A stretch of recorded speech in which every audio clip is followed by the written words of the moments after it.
ସେ ଗୋଟେ ସରକାର କି ଡାକ୍ତର କି କମ୍ପାଉଣ୍ଡର କେହି ଗୋଟେ ରହୁନାହାନ୍ତି। ସେ ଗୋଟେ ବାହାରିଆ ଲୋକ ଟେମ୍ପରାରୀ ଆସିକି ରହୁଛି, ସେ ଘଣ୍ଟେ 2 ଘଣ୍ଟା କେତେବେଳେ ତା ସୁବିଧା କେନି ସେ ରହୁଛି ଆସିକି, ସେଟା କହି ହଉଛି ନା। ସୁବିଧା ପାଉନନ୍ତି ଲୋକମାନେ, ବହୁତ ହଇରାଣ ହଉଛନ୍ତି। ଆଉ ଡେଲି ଡେଲି ଲୋକ ଘୁରୁ। ଆପଣ ଦେଖୁଛନ୍ତି ଇଏ ହଉଛି ବାହାନଗା 1 ନମ୍ବର ୱାର୍ଡ ପଞ୍ଚାୟତର ହଉଛି ଇଏ ହଉଛି ପଶୁ ଡାକ୍ତରଖାନା। ଆଉ ଇଏ ପଶୁ ଡାକ୍ତରଖାନାରେ ସରକାରୀ ତରଫରୁ ନା କୌଣସି ଡକ୍ଟର ଅଛନ୍ତି ନା ଏଠି କମ୍ପାଉଣ୍ଡର ଅଛନ୍ତି। ଆଉ ଇଏ ଦେଖନ୍ତୁ ମୋ ପଛପଟେ ଏ ଗୋଟେ ନ୍ୟାସନାଲ ହାଇୱେ, ଏଠି ସବୁବେଳେ ପାଇଁ ଗୁରୁ ଗାଈ ସବୁ ସମାଗମ ରୁହନ୍ତି। ଆଉ ଘଟଣା ଦୁର୍ଘଟଣା ବହୁତ କିଛି ଏଠି ଘଟୁଛି। ୟା ପରେ ବି ଏଠି ଲୋକମାନେ ବହୁତ ଛେଳି ଗୁରୁ କୁକୁଡ଼ା ସବୁ ରଖିଛନ୍ତି। ଆ ପରେ ବି ଏଠି କୌଣସି ଡକ୍ଟର ନାହାନ୍ତି। ଯଦି କାହାର କିଛି ଦରକାର ପଡୁଛି ସେମାନେ ବହୁତ ଅସୁବିଧାର ସମ୍ମୁଖୀନ ହେଉଛନ୍ତି। ତ ଆପଣମାନେ ୟାର ବିଚାର କରନ୍ତୁ, ଆଉ ଭିଡ଼ିଓଟିକୁ ପ୍ରବଳ ମାତ୍ରାରେ ମଧ୍ୟ ସେୟାର ବି କରନ୍ତୁ। ଆଜ୍ଞା, ମୋ ନାଁ ଶଙ୍କର ସମାଖିଲା। ମୋ ଘର ବାହାନଗା, ବଜାରପୁର ଡାକ୍ତରଖାନା ଆଗରେ ଘର। ଆଉ ଗୁରୁ ଗୋଟେ ଜନ୍ମ କଲାଣି, ଆଜି ପର୍ଯ୍ୟନ୍ତ ଟ୍ରିଟମେଣ୍ଟ କରିପାରୁନି। ଇଞ୍ଜେକ୍ସନ ବାଛିକି ଦିଆ ହେବା କଥା ଦିଆ ହେଇପାରୁନି। କି କହିଲେ ହଁ ଆସି କାଲି ବୋଲି ସେ ଦେଖା ନାହାନ୍ତି, ଆସୁନାହାନ୍ତି ହସ୍ପିଟାଲ ଆଗର। ଆଉ କେମିତି ରଖିବା, ଏମିତି କେତେ ଲୋକ ସକାଳ ପରେ ଫେରିଲେଣି, ଯାଉଛନ୍ତି ଆସୁଛନ୍ତି। ସେ ଗୋଟେ ଟେମ୍ପରାରୀ ଲୋକ ଆସୁଛି, ସେ ଘଣ୍ଟେ ଅଧଘଣ୍ଟା ବସିଲା ପଳେଇଗଲା। ତାଙ୍କ ଉପରେ ଏତେ ଡିମାଣ୍ଡ କିଛି କରିହଉନି। ଆଉ ଆପଣ ମାନେ କିଛି କରୁନାହାନ୍ତି, କିଛି ଇଏ ନାହାନ୍ତି। ଆଉ ଗୁରୁ ଛେଳି ଯିଏ ଆସିଲା ଫେରିଗଲେ ରୋଡ ପାଖର।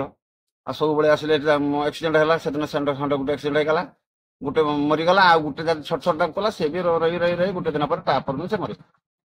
କେହି ଟ୍ରିଟମେଣ୍ଟ କରିବା ପାଇଁ ନାହିଁ। ସେଟା ଗୋଟେ ଆପଣ କଣ ସମାଧାନ କିଛି କରନ୍ତୁ। ସରପଞ୍ଚ କୁହାହେଇଛି, ସେ କିଛି ବିଚାର କରି କୁହନ୍ତୁ। ଠିକ ଗୋଟେ ସରକାର କି ଡାକ୍ତର କି କମ୍ପାଉଣ୍ଡର କେହି ଗୋଟେ ରହୁନାହାନ୍ତି। ସେ ଗୋଟେ ବାହାରିଆ ଲୋକ ଟେମ୍ପରାରୀ ଆସିକି ରହୁଛି, ସେ ଘଣ୍ଟେ 2 ଘଣ୍ଟା କେତେବେଳେ ତା ସୁବିଧା କେନି ସେ ରହୁଛି ଆସିକି, ସେଟା କହି ହଉଛି ନା। ସୁବିଧା ପାଉନନ୍ତି ଲୋକମାନେ, ବହୁତ ହଇରାଣ ହଉଛନ୍ତି। ଆମେ ମାନେ ଛେଳି ଗୁରୁ ରଖୁଛେ, ଯେତେବେଳେ ଛେଳି ଛୁଆ ଜନ୍ମ କରୁଛି ତାକୁ ଖାସି ବନେଇବାକୁ ଗଲେ ତାକୁ ଚପେଇବା ପାଇଁ ପଡେ।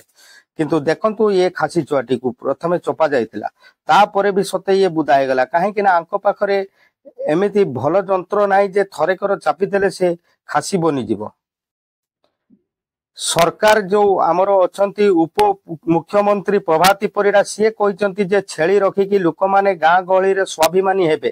କିନ୍ତୁ ଆମେ ମାନେ କଣ ସ୍ୱାଭିମାନୀ ହବା?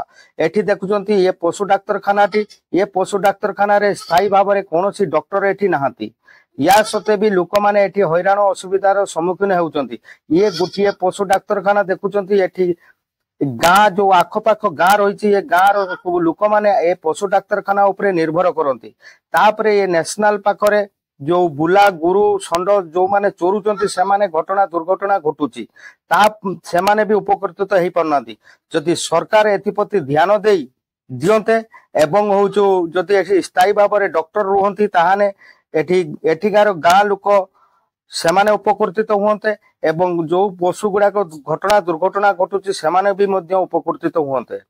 ଭିଡିଓଟିକୁ କିନ୍ତୁ ପ୍ରବଳ ମାତ୍ରାରେ ସେୟାର କରନ୍ତୁ।